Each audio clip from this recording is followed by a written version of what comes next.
Today, a hacker is it's a very mature idea for what started out in the 80s with early computer hackers, people who just programmed and shared code and shared ideas. We'd call them hacks, of doing something really quickly and elegantly, or even dirty, just something that gets the job done. And it's blossomed into this culture which has had this core ethic at its heart now that almost defines it, about openness, sharing, decentralization, and the freedom to share and the freedom to choose.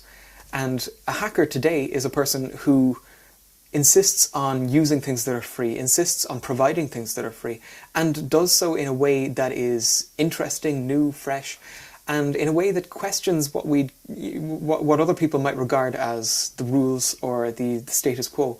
In that way, it overlaps very strongly with a scientist. A scientist is expected never to take something for granted, never to just accept a dogma as it is. And hackers have the same culture, that if there is a rule, the first question is that rule appropriate? Is that rule correct?